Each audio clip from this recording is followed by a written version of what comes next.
Have you ever been told that's just the way it's going to be? In quotation marks, right? I have. At 21, I was facing chronic infections, chronic rounds of antibiotics, really sick, not well, not a well person, and kind of had been that way my entire life. And I remember my doctor telling me, "Oh, that's just the way you are. We'll just treat that." And that's a bummer, to find out, especially at like 21 when you're a kid and you're like, well, but what? I have life ahead of me. This is ridiculous. And besides, I'm a human. Humans aren't built to be sick and unwell. So what gives? So I have a deep curiosity about life and how things work and why they work the way they work. So I didn't really take that answer that my doctor gave me as truth. I wanted to find if there was something else I could do to change things. And because surely, come on, that can't be the way that I am. But not to mention, I have kind of a massive will to do what I want to do. Just ask my mom. My first word was no.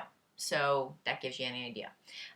So I have this huge will to like force my way into things and figure things out and kind of forge my own path on stuff. And so I went in and I started exploring all this health stuff and figuring out why the heck am I sick and broken? Maybe you feel the same way. Like something's not working right in your body and you don't really feel your best and you got aches and you got pains and you got a lot of the stuff that is kind of considered part and parcel for being an adult. Aches, pains, fatigue, injuries, can't do the things you love to do because you got like an itis of some kind floating around in a joint in your body. I don't believe that that's just the way you are. I don't believe that that's just the way adults function. And that's part of what my mission in life is, to help people figure out how to fix all that stuff. So I get it though, that like that can be frustrating because a lot of folks are like, well, but I don't feel like this is the way I should be, but I don't know what to do about it.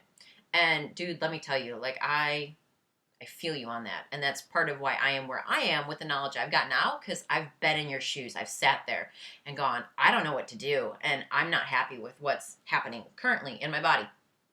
Let me tell you a story. So once, and only once, because this was ridiculous, I gave myself the most ridiculous injury you could ever think of. So it started, I was just working out, a young trainer. I loved middle distance running and weightlifting. And yeah, okay, great, whatever. And got like a pain in my glute after a sprint session. It was just a weird, like, oh, that's kind of weird. But of course, ignored it. And then kept trying to do my regular workouts, not changing anything because why would I need to? I'm not injured, right? And then the glute discomfort turned into like, ooh, kind of a hamstring. Ooh, this is not good kind of feeling. Like kind of pulling and stabbing, you could even say, in my hamstring. Not good. I didn't change anything yet either, though, because I figured I'm not injured. It just hurts. Like it'll be okay eventually. It'll be fine.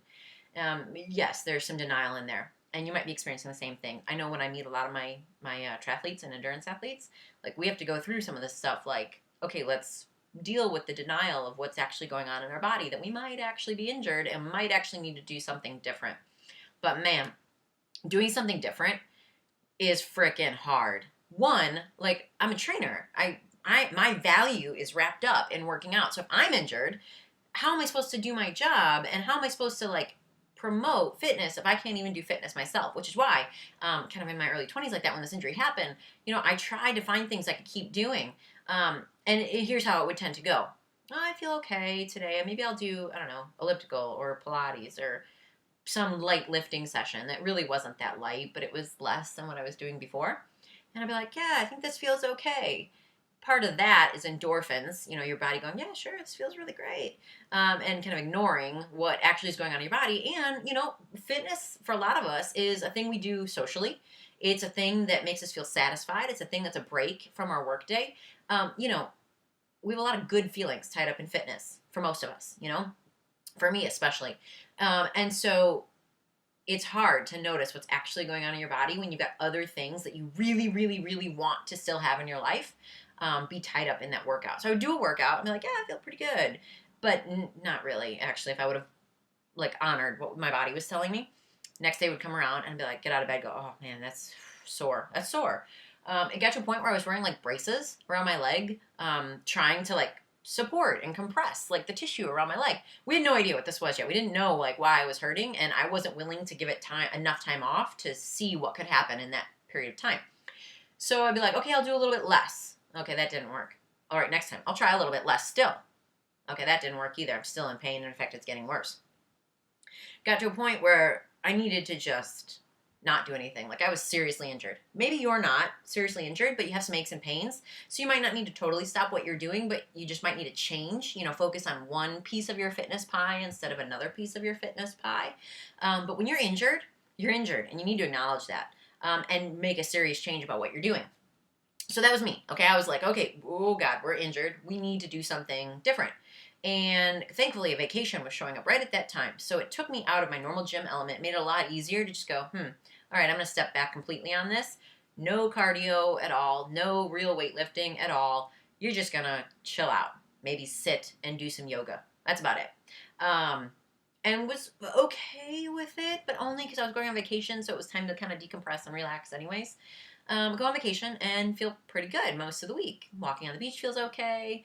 And the old methodology creeps back in. My brain goes, you feel pretty good. So running on the beach might be, be fun. Like, you don't get to be on the beach very often. You live in the Midwest. No beach there, So on the Florida beach, I go jog. And not far. Like, I'm talking like maybe a mile of intermittent jogging, but, on a sandy beach. Like, I'm a coach. I know better. And I was ignoring myself. So when you're coming to me as a client and you're like, but, I only ran less. I know that that's not ideal, and we can agree on that. But we need to kind of bring that to the table and go, here's the deal. We know better. Let's make some changes before we do some serious damage, like I did. So I do that little run on the beach, right? And the next day we're going home. And so I get to the airport, and I'm like, man, my leg really freaking hurts today, like bad. And I'm walking super slow. I can't really take a step on it. It hurts excruciatingly bad to pull my bags behind me. And so the person I was with was like, do you want a wheelchair? Because you kind of can't walk. And I was like, yeah, actually, I actually think I need a wheelchair. This is embarrassing and awful. And like, holy cow, what kind of damage have I done to myself? Like scary. So they pushed me in the wheelchair to our gate and was so thankful because I honestly, I couldn't walk. And was thinking in my head the whole time, like, that's it, you've done it. You've broken yourself. Like, what else do you need to hear from your body that says, stop, make a change, do something different, right? So I came home and for real started doing everything differently. Changed the way I did my mobility program, cut the endurance running out for good, fixed the strength training so that it was doable once I healed, but didn't do any during the healing process. My point of all this is like, I've been there, you guys. Like, I know how hard it is to stop doing something you love that you've got a lot of passion tied up into, to change course for something different. But if we're not willing to, sacrifice what we are and what we do for something that might be greater, that probably is greater, then I don't know. Like, I don't have an answer for that for you. But if you're in a place where you're like, I don't really feel so great, or honestly, if I'm honest with myself, I've got a serious injury. If you're in that place, there's nothing I can encourage you more to do than to start exploring other options. And that's part of why I work with a lot of my clients. Is I tell them this. I go, you guys, I hate it that I get you once you're broken. Like, we didn't have to get to this point. But, humans being what they are, sometimes that's the way they work. And they don't seriously make a change till they get a serious knock from the universe that says, jig's up. It's time to do something different. So anyways, I hate that, like, that's how I get folks. And that's why I try to put out some of the content about, like, mobility and foundational strength stuff. But my point with today's video, because I'm rambling now and I'll shut up. My point with today's video is this. Take a look at what you're doing. If you don't feel your best, something in what you're doing needs to change, okay?